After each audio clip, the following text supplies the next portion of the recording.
Tere päevast, head inimesed rõdudel ja balkonitel ja kauplustes, aga ka siin foajees või siin siis aatriumi põhjas. Järgmisel nädalal on Eestis ettevõtlusnädal ja see, nii nagu ta varasematel aastatel, peab olema kütuseks siis uuele Eesti ettevõtlusele ja täiesti avasignaalina, ma julgen isegi öelda Aurora kogupauguna, on siis meil järgmise 3 tunni jooksul selline väike intensiivne mõttevahetus Eesti ettevõtluse teemadel. Julgelt kutsun kõiki neid, kellel on hetkeks aega tulla ja istuda, võtta istet siin all toolide peal, et on võimalik esinejatel otse suu sisse vaadata ja kuulata ja osaleda siis väikeses mõttevahetuses. Ja ühtlasi siis täna siin kuulutame ka välja ajujahivõistluse, räägime sellest natukese aja pärast lähemalt ja nii edasi, neid asju on siin õige mitu järgmise pooleteise tunnises toimumas. Aga lubaga paluda kõigepealt siis siia väikesest majandusteemalisest debatist osavõtjad ja esimesena ma kutsuksin siia majandus- ja kommunikatsiooniministri härra Juhan Partsi, palun.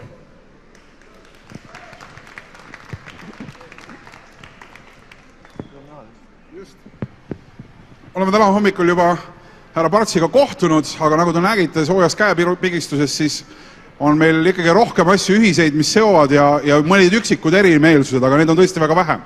Nii, aga järgmiseks paluksin siia härra ministri kõrvale EAS-i juhatuse liige Krõõt Kilvet, palun.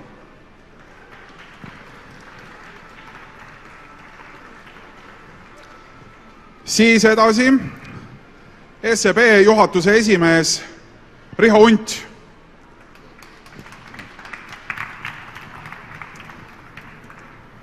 Alustav ettevõtja Ülane Vilumets.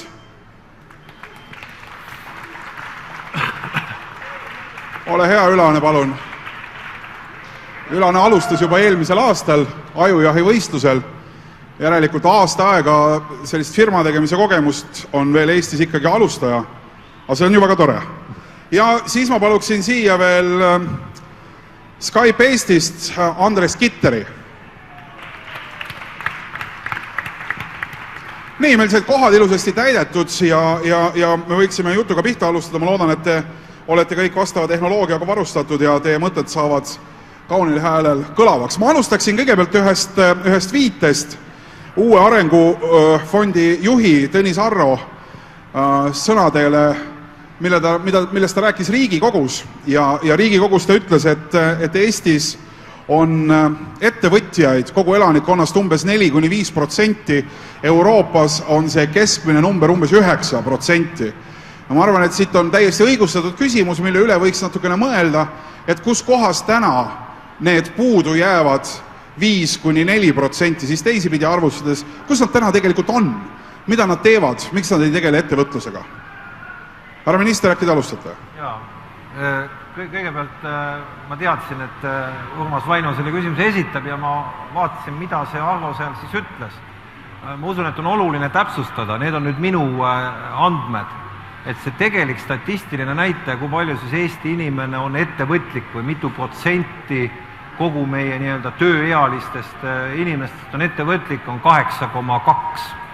Et vaata, kohe pilt muutub, aga ometi tegelikult ega see ei vähenda nii-öelda selle teema aktuaalsust, aga me oleme siiski siis enam-vähem selle Euroopa keskmise tasemel.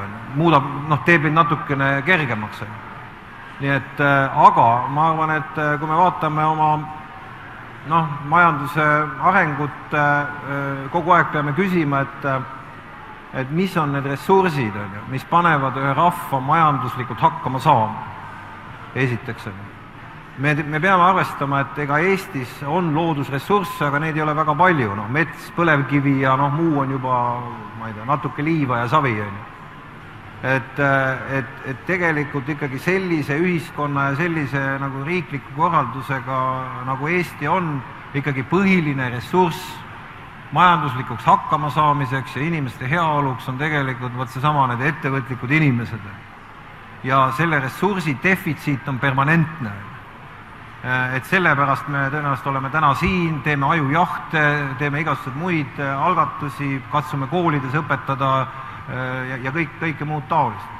Nii et kui sa küsid veel, et kus on need inimesed, ma arvan, et ma ei taha kunagi neid probleemidest väga palju kurta, aga siiski nii palju, kui me oleme küsitlusi teinud, ja me peame vaatama oma järelkasvu, siis ikkagi me õpetame oma lapsi, saadame neid koole, nad on lasteaias, põhikoolis, gümnaasiumis, tähendab ikkagi kuskil hetkel see laps korjab oma meeltesse sellise teadmise, et mul on olla lihtsam palgatööjõud. Kui ta kunagi peab oma elus tegema selle otsuse, siis ta juba tegelikult mõtlebki selle palgatööjõu perspektiivis. See näitab seda protsenti. Nii et mul on endal muide 4 last, nii et ma võin rääkida väga palju isiklikke kogemusi, et see klõks kuskil toimub. Oma loomult, kui inimhing sünnib, te vaadake, millised on väiksed lapsed, nad on ju tegelikult, nendel ei ole mingid piiranguid, nad on tohutud uudishimulikud, nad tahavad kõike teha, asju ette võtta, nad pidevalt tahavad ühte asja jätta, uuega alustada. Tegelikult see on ju kõik see, mis üks loode saab emalt kaasa. Ja ometi nüüd kuskil toimub selline nii-öelda klõks hoiakutes on ju, igas konkreetses inimeses, et ta tegelikult hakkab juba hiljem oma eriala valimisel mõtlema nagu töötaja peale. See on naljakas asi. See võib olla kultuuriline keskkond, see võib olla väga palju erinevaid immateriaalseid asju. Ja me tegelikult tegeleme selliste projektidega, niisuguste väärtuste, hoiakute, ma ei taha öelda muutmisel, aga korrigeerimisel. Selleks, et meie rahva majanduslik hakkama saamine oleks tulevikus tagatud. Ilus vastus on. Väga ilus. Kõigepealt ma annan teile hetke pärast sõna. Ma tahan ennem küsida, kas siis SEB-s, Riho Unt, kas teil on olemas nimekiri inimestest, kellel võiks olla ettevõte, aga kes ei ole veel SEB-s millegipärast kas siis oma arvet avanud, ei ole ettevõtlusega alustanud, aga te näete, et nendega tasuks tegeleda. Kas teil selline nimekiri kusagil andmesalvedes on olemas? Ei, meil küll sellist nimekirja ei ole, aga ma nagu pangajuhina siiski arvan, et selline nagu ettevõtlikkuse soodustamine ja ettevõtjatega koostöö tegemine ja äri tegemine on kindlasti panga huvides. Et kui see rääkida nüüd natukene sellest suhteskaalast, sellest, et kui ettevõtlikud eestlased on, siis alati on see natuke suhteline mäng, sellepärast, et kui siin toodi võrdlus nüüd Euroopaga, siis on ka Euroopas olnud natuke rohkem aega selle teemaga tegeleda, et kui me võrdleme näiteks Läti ja Leeduga, siis kui Eestis on ettevõtjaid 1-50-le, ütleme siis nagu rahvastikus, siis Lätis on näiteks 1-100-le ja Leedus üldse 1-200-le, nii et selles ütles, et Eestis on rohkem ettevõtteid kui Leedus, mis on 2,5 korda suurem kui Eesti, nii et ma arvan, et Eesti nagu oma loomuselt on väga ettevõtlik. Nüüd on see küsimus, et kas meil on olnud põhjust, kas meil on olnud nagu instrumente selleks, et ettevõtlikkust poolt väljendada. Nii et mul seda nimekirja pole vaja, ma arvan, et kõik kliendid, kes sisse astuvad, mina hea meelega näen, et varem või hiljem nad jõuaksid nagu ettevõtjateks. Kuidas on, Gret Kilvet, et seda ettevõtlikkust te peate pigem tõrjuma ja ütlema, et moodustage saba maja ette välja, et me peame siin ruumides kuidagi ära mahtuma ja tööd ka tegema veel peale kõige maa? Naljaga poolest võiks juba niimoodi öelda, et me peame neid ettevõtlikke inimesi tõrjuma, aga EAS kindlasti ei ütle. Tegelikult tahtsin täiendada härra Partsi ütlust, et jah, ilu on statistikas või numbrites, et tõesti Eesti ettevõtlikkuse või inimeste, kes ettevõtluses tegelevad protsent ei ole väga väike, aga sellel on kultuuriline taust. Näiteks Lõuna-Euroopas on väidetavalt ettevõtlikke inimesi oluliselt rohkem. Eriti palju on neid Ameerika Ühendriikides, kus geneetiline taust on ju sisserändajate taust, kus tegelikult sa saad emapiimaga kaasa selle, et mine ja tee ja otsi uusi võimalusi. Ellujääja taust, eks? Ellujääja taust, et ma arvan, et meil on Eestis mõned asjad väga hästi õnnestunud ja selle õnnestumise parim näide on tegelikult sellel aastal suure tõenäosusega ikkagi tekkiv niinimetatud maailmarekord uute ettevõtete loomises. Ja samuti on meil tegelikult ka nende uute ettevõtete ellujäämise määr ikkagi väga kõrge, mis näitab seda, et need tegevused, mis on tehtud riigi tasandil, on osutunud edukaks, mis aga ei tähenda seda, et me ei peaks oma lastes, koolides, ülikoolides ka täiendõppe mõistes nendes inimestes, kes praegu juba töötavad näiteks SEB-s, pidevalt andma võimalust ja ligipääsu informatsioonile, kuidas oma ettevõtet alustada, kuidas äriplaane koostada, mis on ühe eduka ettevõtja aluseks. Nii et mina isiklikult isegi viskaksin välja vähe teistsuguse väite, et jah, meil on täna väga suur arv alustavaid ettevõtteid, aga kas me oleme valmis ja kas me teeme piisavalt, et aidata ja nõustada neid, kes on juba alustanud, pluss lisaks sellele, et tõsta seda teadlikkust siis nende laste, koolide, üliõpilaste hulgas. No, meil on väga hea võimalus küsida kohe, Ülan, et sina vist alustasid umbes selle ettevõtmisega vähemalt aasta tagasi, mille kontekstis me sind siin praegu näeme, ehk siis Like a Local internetikeskkonnaga. Tunned sa, et sa oled toetatud ettevõtte tegemisel, kui me jätame välja ajujahi kui võistluse, mis lõppes ära kevadel ühel hetkel, eks ju, et näed sa, et ühiskond sind hoiab ettevõtjana? No ma pean muidugi tunnistama, et väga paljud otsused ja väga paljud asjad on tehtud raskeks, ma arvan, minu jaoks ka kui ettevõtja jaoks. Et ma pean ikka väga tõsiselt mõtlema, kas ma võtan kellegi tööle, sest et see on minu jaoks nagu väga suur otsus, väga suur investeering kohe alguses. Et selles mõttes ma ei saa öelda, et kõik on alati meelakkumine. Aga tagasi tulles selle eelmise teema juurde, siis tegelikult mina tahaks väga teada, et kas need protsendid erinevad inimeste hulgas, kes on alla 40 aasta vanad ja üle 40 aasta vanad Eestis, sellepärast, et kui ma suhtlen välismaa, eriti just Lääne-Euroopa enda vanustega, siis nad on väga üllatunud kuuldes, et minu see sõber on ettevõtja, minul on 2 ettevõtet, kuidas ta seal Eestis niimoodi, kas see on normaalne? Et ma arvan, et see erineb väga suuresti põlvkonniti. EAS-il, kas need andmed on olemas, kes teil käib vanuseliselt, kes on kõige suuremad teiega koostöö tegijad? On need pigem nooremad, pigem vanemad? Sellist uuringut me tegelikult praegu teinud ei ole, aga seda on suhteliselt lihtne vaadata sellest kontekstist, et loomulikult, kui me teeme ajujahi tegevusi, kui me teeme ettevõtlusnädala tegevusi, me vaatame alustavate ka seal maakondlikes arenguskeskuses nõustatud või nõustatavate inimeste hulka, siis seal on peamiselt noored. Aga need ettevõtjad, kes siis juba pöörduvad meie poole erinevate kas siis tootmise, arendustegevuse, teadlikkus, mis puudutab meeskonda juhtimist, siis ma arvan, sul on õigus, Ülane, et need on pigem seal selles vanemas pooles, mitte siis need vastkooli lõpetanud. Aga see on ka täiesti normaalne, selles mõttes, et siis on tekkinud mingisugune elukogemus, et see on selline normaalne aja kulg. Ja ma usun, et kui me jätkame riigina noorte ettevõtlusteadlikkuse tõstmist koolides veelgi enam, koolitame ettevõtlikkust, kaasame oma tublisid vanema generatsiooni ettevõtjaid seda teadlikkust kandma, siis mingi aja pärast, 10-20 aasta pärast see küsimus, mis sulle esitati, ei tundugi võib-olla nii imelik enam. Jaan, palun. Numbreid ei ole, aga lihtsalt, jällegi me peame Eestit võrreldes ükskõik millise Lääne-Euroopa maaga arvestama seda meie lähiajalugu.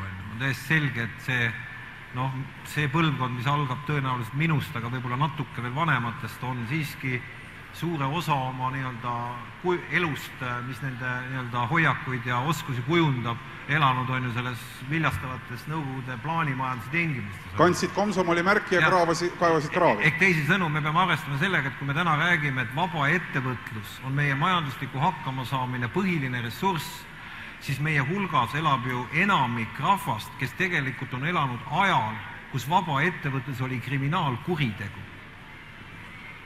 Kasu saamine, see oli kõige suurem patt. See oli kasu saamine, spekulatsioon, eraomand, kõik see, mis tegelikult käis vaba ettevõtlusega, oli sellel hetkeni, kui mina käisin veel ülikooli lõpetamas, oli kriminaalkuritegu. Siin oleks Ülane kinni pandud selle eest. Et selles mõttes, aga muide see tähelepanek on väga hea, et tõepoolest, et vaadake, kui me mõtleme 20 aasta peale ette ja kui tegelikult see meie see noorte peale kasvav põlvkond toob selle keskmise iseeneslikult juba üles, siis me võiksime ennast ausalt, objektiivselt võrrelda nende heaolu lääne ühiskondadega, kes on saanud arendada seda ju aastasadu, kus ei ole selliseid asju vahel olnud, nagu meil on. Ülan, väga hea, et sa hakkasid rääkima uue töökoha loomisest, sest ka see ettevõtlusnädal, mis nüüd järgmisel nädalal toimub, on keskendunud just sellele teemale, et ettevõtlus tähendab ka tegelikult uute töökohtade loomist. Et kui sa ütled, et sa ei tunne ennast mugavalt ja ettevõtjana see ei ole lihtne otsus sinu jaoks uue töökoha loomine, mis asjad need, ütleme, paneme niimoodi 1, 2 või 3, kui palju sa oskad kohe öelda, mis asjad need on, mis sinule tundub praegu veel endiselt keeruline, kus meil on justkui suhteliselt lihtne, tööturg on paindlik nii-öelda ja nii edasi, et mis sind paneb seda olukorda kartsma? No üks asi, mis minu meelest on juhtunud viimase, ma ei oska öelda, 5, 6, 7 aasta jooksul on see, et ega inimesed tegelikult ei tahagi enam sellist ühte töökohta 5 päeva nädalas, et inimestele meeldib töötada täna juba igasuguste huvitavate projektide juures ja teha asju, mille vastu nad konkreetsel hetkel tunnevad mingisugust kirge ja selline traditsiooniline töökohtade loomine võib-olla kaotabki mingil hetkel oma tähenduse. Uue töölepingu seadusega muidugi on muutunud palju kergemaks see, et kui ikkagi teed lahku lähevad, siis ei pea maksma enam nii palju koondamishüvitisi, et selles mõttes on see muutunud kergemaks, aga selleks, et olla paindlik või nagu mängida oma plaane ümber, muuta asju, sa pead ikkagi arvestama sellega, et selleks, et töötaja saab kätte mingi X summa raha, sinul peab olema sellest 1,7 korda rohkem raha, et teda hoida. Andres Kittar, kuidas Skype Eesti toimetab teil? Kui suur personaliosakond on, kui palju inimesi tegeleb uute inimeste värbamisega? Meie personaliosakond on väga suur. Esiteks Eestis toetab umbes 8 inimest meie personaliotsinguid ja loomulikult on väga suur tugi Skype'is globaalsel personali osakonnal, kes aitab otsida töötajaid Tallinna kontorisse kui mujalt maailmast. Skype'i jaoks töötajate kasv on äärmiselt kriitiline Eestis. Me plaanime see aasta kasvada umbes 20% töötajate arvu aspektist lähtuvalt ja on absoluutselt selge, et me paraku enam Eestis kõiki neid spetsialiste ei jõua. Siin on palju põhjuseid, üks võib-olla on see, et ühest küljest oleme kasvanud väga kiiresti ja teised infotehnoloogia ettevõtted samamoodi ja väga suur osa olemasolevaid inimesi on juba tööle võetud. Samas on see, et see kvaliteet või see üliõpilase valmisolek täielikult keskenduda tööle Skype'is peale ülikooli lõpetamist ei ole võib-olla päris see, ehk võib-olla me peaksime vaatama, kuidas me saame ise ettevõttena toetada ülikoole, et seda programmi muuta. Seda me muidugi äärmiselt aktiivselt ka teeme, kasvu läbi IT-akadeemia. Ja teine aspekt meie kasvumootoriks on loomulikult välistööjõu Eestisse toomine, kvalifitseeritud IT-spetsialistide palkamine Eestisse ja see ei ole väga lihtne, et Euroopa Liit annab meile muidugi võimalused suhteliselt lihtsasti neid inimesi siia saada, aga üsna keeruliseks läheb olukord siis, kui me püüame palgata kedagi väljastpoolt Eestit. Nagu päris markantseid näiteid on, et Dominikaani Vabariigis töötaja palkamisel peab tema oma ülikooli lõputunnistust käima tõestamas New Yorgis, et tulla Eestisse tööle. Et võib-olla õnnestuks mõned lennud vahele jätta ja saaks kuidagi otse suhelda, et üsna põnev on see. Johan Parts, kas meil on midagi, nüüd siin on 2 lugu, eks, et üks pool on see, et töötajad ei taha tulla tööle, nad tahavad töötada kuidagi sellise projektipõhiselt ja teine olukord on see, kus ongi kõik tööjõuressurss praktiliselt turult otsa saanud. Kas riigil tegelikult on veel hoobasid peale seda paindliku tööturu sisseviimist, kas on veel mingid hoobasid, mida täna on näha, mida peaks tegema? Töökohtade loomise tarbeks just. Neid on piisavalt, eks ikka töökohtade loomine, põhiline hoob on ikkagi reaalsete investeeringutega töö on. See on põhiline hoob, et ega otseseid töökohti maksumaksja kulu me ju üldiselt ei ole mõtet luua. Ma ei ütleks seda päris, et meil tööressurss oleks ammendunud. Kui me ikkagi vaatame seda sama meie tööpuuduse statistikat, siis ju, ja see on jätkuvalt siiski suur, ta on kuskil 10%, need inimesed on kuskil olemas.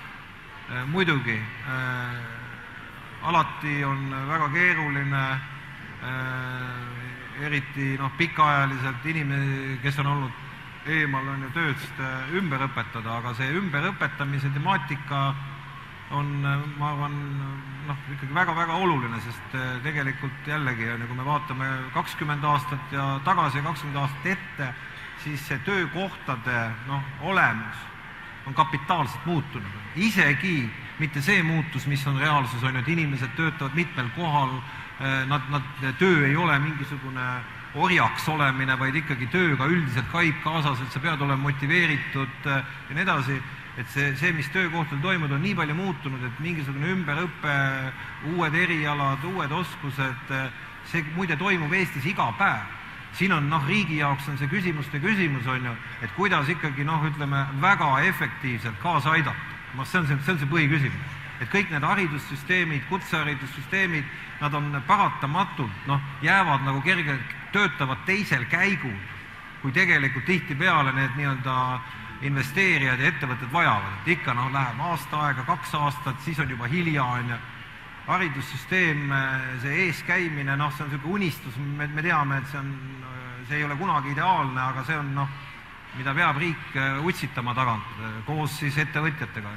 Riho Unt, kas te näete, et Eesti majandusel on justkui mingis osas nii-öelda kumm küljes või et on tekivad probleemid selle osas, et tööjõu see turg, et siin Skype ütleb, et meil ei ole piisavalt ressurssi enam inimeste näol, Ülan ütleb, et inimesed ei taha sellisel kombel enam tööd teha. Kas see kuidagi pärsib Eesti ettevõtluse arengut pangajuhi kohalt vaadates? Ma arvan, et see on mõnevõrra erinev küsimus selles osas, et on valdkondi, kus ma arvan, võib-olla Eesti ei peagi väga keskenduma nüüd sellele, et selles valdkonnas tuua kas võõrtööjõudu sisse või nii edasi. Sest kui ma vaatan ka näiteks seda, kuidas tänasel hetkel liiguvad mõned teenused Põhjamaadest välja Eestisse, et siis Eestis või Baltikumis neid toetada, kuna Eestis Baltikumis on mõnevõrra madalam selline kulubaas kui seal Põhjamaades, siis ega ma ei usu, et kõik teenused, mis tulevad Põhjamaadest, ongi kasulik Eestisse panna. Sest päeva lõpuks meil on 1,2 miljonit inimest siin, nii et me peame väga targalt otsustama, et kuhu me need 1,2 miljonit inimest paneme. Järelikult meie jaoks on ainult võimalik tegeleda selline kõrgema lisandväärtusega toodetega. Et nendes osas, ma arvan, et meil ei ole puudu nii väga üksikutest spetsialistidest, vaid ütleme sellistest äriliidritest, kes tuleks siia, looks energiat, annaks oma kogemused edasi ja Eesti inimesed võtavad siis oma need teadmised ja lähevad edasi, sest et kui vaadata seda Eesti ettevõtlusstruktuuri, siis Euroopa kontekstis me oleme kõik SME-d siin. Et ütleme, Tallink, Eesti Energia, see on selline suur ettevõte ja kõik ülejäänud kipuvad jääma selliseks keskmise suurusega ettevõtteks, nii et meie tugevus saab olema väiksed ettevõtted, spetsiifilised sellised lisandväärtused, et ma arvan, et pangajuhina ma nüüd väga suurt probleemi nüüd sellise suure hulga võõrtööjõu sissetoomise ei näe. Ma pigem ootaks seda, et me Eestis suudaksime võtta juhtrolli just Baltikumis, et me saadaksime natukene Läti ja Leedu inimesi tuua siia sellisele kvaliteetsematele töökohtadele ja olla seal liider. Jaa, aga te nüüd, Riho, peate ju ütlema ka, kes selle peaks siis määrama ära, et millised Põhjamaade ettevõtted lasta Eestisse ja millised mitte. Et mulle tundus, Juhan Partsi kulm läks kortsu selle jutu juures natukene. No ma ei tea, et ütleme, kui tuleb mingi tekstiiliettevõte, on selgelt Eestis me ei suuda hoida tekstiili tootmist järgmised 10 aastat. Kui tuleb siia näiteks Nokia mingi research läheb, no loomulikult me tahaks seda saada siia. Et ma arvan, see on see, et mis on see lisandväärtus selle töö juures, mis me suudame luua. Et ma arvan, et see ei ole väga raske, et kui keegi ütleb, et tooks arvemajanduse käsitlemise Eestisse, siis me teame, et Leedus on see 3% võrra odavam kui Eestis, et äkki viia juba kohe sinna. Nokia Research Labi ei taha võib-olla Andres Kitter jälle enda tööjõu pärast siia üldse, nii et kinni sama lahti. Kas meil on võimalik üldse, härra Parts, kuidagi reguleerida seda, et jah, teie võite oma ettevõtte siia kolida Eestisse, aga teie olge head, palun andke oma Tallinki piletid tagasi, ei tule te kuhugi? No ei kindlasti ei ole, et suures plaanis, aga ma vastaks sellele küsimusele niimoodi, et milline on olnud Eesti, siis ütleme rahva või riigi kõige parem äritehing, mida me 20 iseseisvuse aasta jooksul teinud oleme. Küsin, ise vastan, ise küsin, ise vastan. See tegelikult on ikkagi liitumine Euroopa Liidu siseturuga. me vahetasime, kui turumajandus on kõige väärtuslikum asi tegelikult ligipääs turule. Me vahetasime 1,3 miljonilise tarbijaga turu 500 miljonilise tarbijaga turu vastu. Et see on tegelikult ju see, ütleme, ruum, kus me tegutseme laias plaanis ilma igasuguse barjäärideta. Teiseks, see puudutab ka tööturgu. Ma arvan, meie küsimus, et loomulikult me elame sellises maailmas, kus tavaliselt kehtib lihtne reegel. Töö liigub sinna, kus on odavam, mitte tööjõud ei liigu sinna, kus seda teha. Ehk teisi sõnu, täpselt samamoodi toimub ka Eestis. Töö eksporditakse välja, mitte tööjõudu ja importida sisse sinna, kus on odav. Meie puhul, kui me räägime inimeste juurde meelitamisest või ka sellest oma inimeste, et nad valiksid rohkem oma põhielu ja töökohana ikkagi Eestit, siis see on üks raske küsimus. Sest see ei ole, vaadake, selline üks või see keskkond luua selleks, et siia tuleksid targemad inimesed või siit on mõistlik teha paljusid asju. See on üks selline meie ühine looming, kuidas seda tegelikult saavutada. Et ajud tahavad siia tulla. Olukorras kus Eesti, Tallinn, me ei pea iialgi võistlema metropolidega, Londonitega, suurte citydega edasi. Et see on objektiivselt raske. Aga ometi tegelikult sellisele Eestile, Tallinnale me peame leidma need tugevused, sellised asjad, et inimesel ja eriti targal inimesel oleks siin lihtne tulla. See hakkab peale, kuidas me suhtume teiste rahvuste inimestesse, ma ei tea, sallivus on selline tobe sõna, aga paljudest nendest asjadest, kui lihtne on tegelikult inimesel siia liikuda. See on tegelikult selline jällegi asi, mida me kõik ühiselt loome. Selles mõttes Skype'i olemasolu on väga suur asset, väga tugev kapital meil sellise asja edasiarenguks ja ma arvan, et asjad ajujaht on ka kindlasti. Et selliseid asju peaks olema hästi palju pidevalt peale tulema. Kultuuriline tegevus, elukeskkond, kliimat me ei muuda, ülikoolid, rahvusvaheline tase. Kõik see tegelikult toob juurde seda aju. Kui on palju aju, palju rikkaid inimesi, kallid töökohti, siis vaadake, mis hakkab juhtuma majanduses. Need inimesed, kes täna teevad võib-olla lihtsaid töid, on kuskil tehases ja nii edasi, nende paratamatult nad hakkavad trepi astmelt üles liikuma. Me ei pea neid kuhugi ära saatma. See kõik võtab aega, aga see on see edasipääs. Kõrvad Kilvet, kas Eestis on liiga palju start-up'e, kas meil on liiga palju idufirmasid, kas me räägime sellest mentaliteedist mõnikord liiga palju, et hops hobuse selga 48 tundi aega ja kohe rikkaks kapates?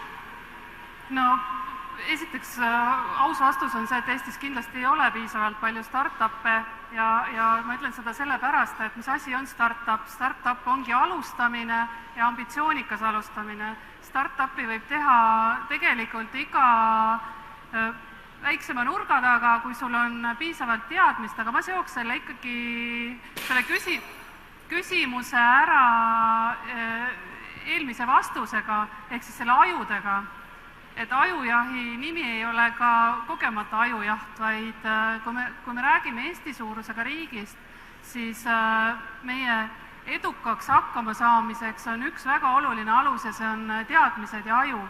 Ja kas nüüd seda aju on liiga palju, kas neid start-up'e tegevaid inimesi, kes on valmis mõtlema, valmis ideesid genereerima, valmis kuulama väljaspoolt tulevaid nõuandeid, kuidas maailmas hakkama saada, on liiga palju, neid ei ole kunagi liiga palju. Küsimus on lihtsalt see, et kas nad kõik suudavad või mingi osa neist suudab edukas olla ja seda kindlasti mitte. Aga meie riigina peame toetama seda, et anda võimalikult paljudele võimalus. Mis mulle meeldib, ma ei tea, kas te olete seda kuulnud, või olete sellist käsitlust kuulnud, aga erinevus alustava ettevõtte ja start-up ettevõtte vahel defineeritakse siis sellega, et ühel on siis lihtsalt ambitsioon, teisel on globaalne ambitsioon.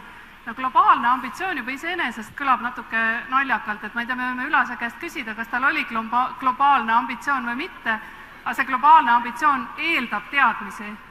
ehk siis eeldab teadmisi alates geograafiast, aga lõpetades ka ikkagi turgudega, kuidas turgudel toimida, mida sinna müüa, kuidas teha, idee võib olla erinev. No Ülase firma, seal ei olnud geograafia teadmisest mööda ei pääse kuidagi, et see sealt just raha nagu justkui välja võttiski. Jah, ega meil oli algusest peale oli selline globaalne ambitsioon, aga EAS ei tahtnud seda globaalset ambitsiooni mitte kuidagi nagu vastu võtta, et kui me esimest korda läksime oma selle sama jutuga EAS-i juurde, siis nad ütlesid meile hoopis midagi sellist, et aga te teete ju EAS-i portaali Visit Estoniaga võistlevat asja, et te ei tohi seda ei saa ja sellist asja ei saa üldse teha, mis te tahate teha.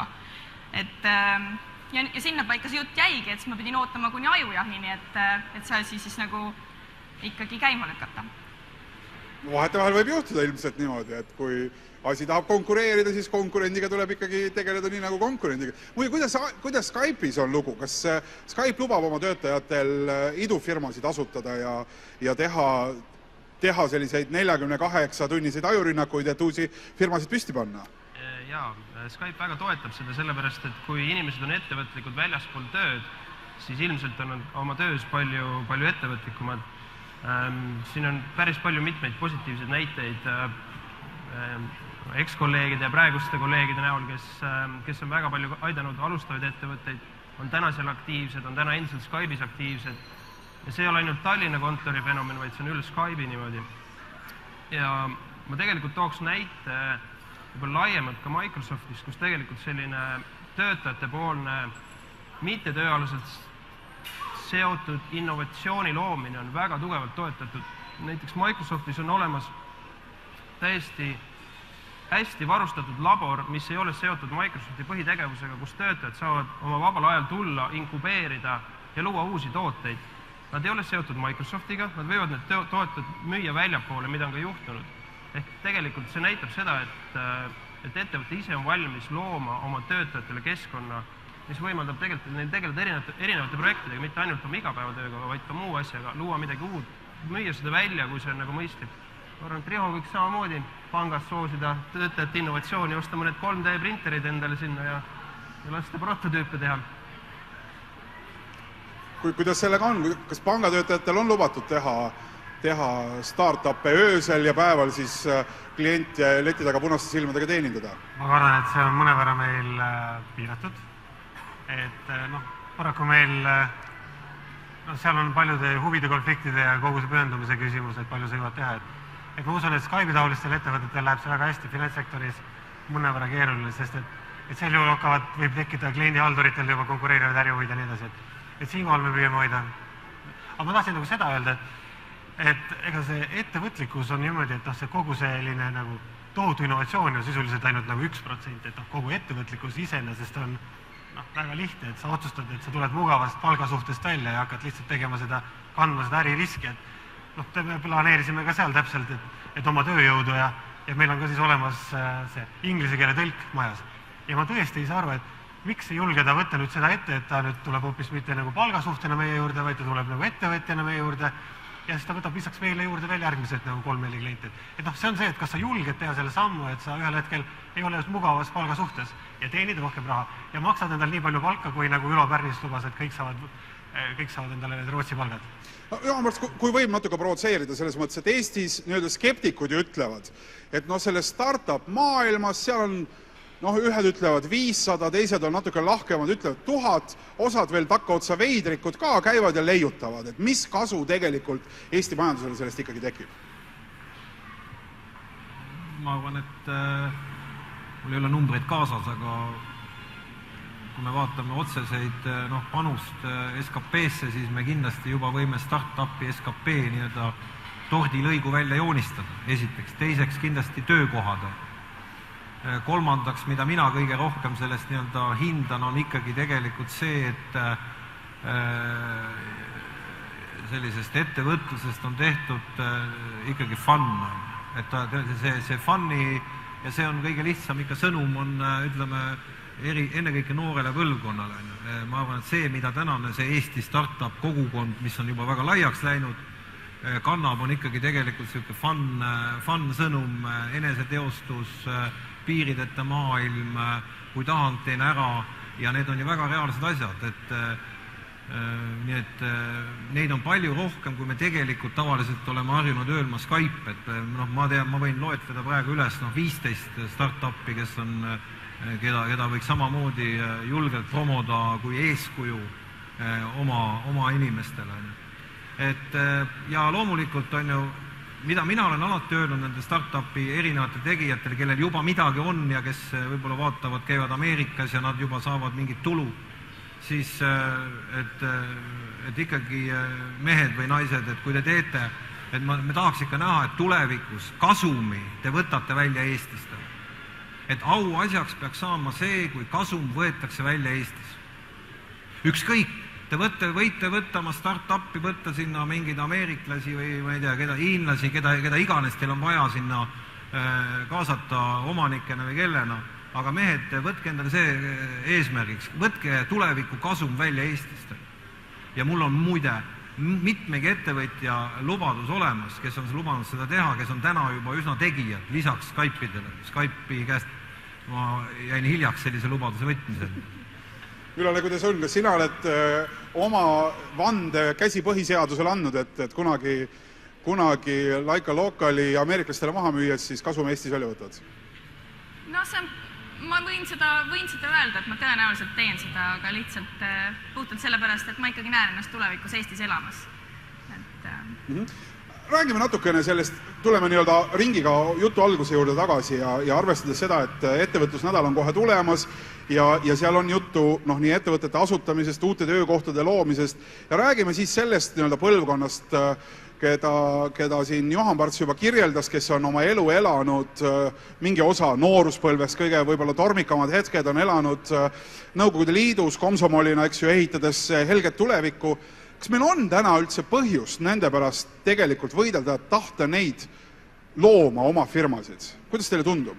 Kas sinna tasub oma energiat panna või püüame täpselt samasuguseid teisi noori, kloonime ülaseid ja ehitame selle peale oma ettevõtluse tulevikku? Palun, Kõrvet. Jah, ei, loomulikult on kõigi inimeste eest mõtet võidelda ettevõtluse vallas, et sellisel põlvkonnal on ettevõtlikuks olemine või see teadlikkus ettevõtlusest ikkagi väga suur alternatiiv ka tööpuudusele. Ehk siis, kui on inimesel oskus ja soov ja võimalus saada ka teavet selle kohta, teha ise oma ettevõte, siis meie kutsume neid piirkonna ettevõteteks, kus näiteks ühe pere baasil, kodus oleva ema tegevuste baasil luuakse ettevõte ja tegelikult sissetulek perekonnale, mis on ülioluline ja seda informatsiooni riik jagab nendes maakonna arenduskeskutes, EAS jagab, et see on nagu alustala, mis peab jääma. See, millest me siin rääkisime nende noorte vaates, see on tulevik, et tegelikult ongi ju jube hea, kui saaksime kõik probleemid lahendada niimoodi, et see Skype'i töötaja saaks kuidagi kergemini nende migratsiooniprobleemidega hakkama, aga samal ajal, kui nende probleemidega tegeletakse, luuakse alus ka tulevikku ja 10-20 aasta pärast need samad ettevõtjad või noored, kes siin ajujahi üritustel või ettevõtlusnädala üritustel või koolides näiteks Junior Achievementi koolitust on saanud, nendel on juba palju kergem, mis ei tähenda, et me tohiks ära unustada praeguse selle töötava põlvkonna tervikuna. Kas meil on, härra Parts, võimalik tegelikult, või on see ikkagi läinud põlvkond? Kõrvet on küll väga optimistlik, aga võib ju mõelda, või on ka arusaadav, kui ta ikkagi juba töötab pangas, mitte esimesel korrusel seal tellerite saalis, vaid 6. korrusel, naised, lapsed, naine, lapsed olemas, eks ju, automajad, kõik, ei taha võtta endale ettevõtet ette, ei taha seda riski. Riho maksab palga ilusasti õigel kuupäeval ära, milleks mulle see ettevõte? Jah, sa kirjeldad hästi tuttavat situatsiooni. Muidugi on see keerulisem inimene, kes on mingi töö valinud. Mõtleme nii nagu ise. Väga keeruline on sellised üleminekud. Aga ma arvan, et me teeksime suure vea, kui me külvame sellist hoiakut, et vaadake, sa viitasid Nõukogude kommunistlikule parteile, mina ei ole viidanud, ja komsomolile, et Nõukogude kommunistlik partei tarkpead, ju ehitasid sellist ühiskonda, kus olid olemas naistraktoristid, meeskaevurid, kes 55 eluaastased olid tegelikult vigased ja tegelikult elujõuetud.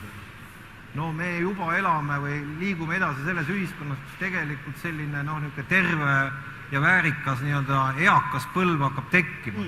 Selle juurde kuulub ka ju mõtteerksus, mitte võrdusmärk seniilsus on ju.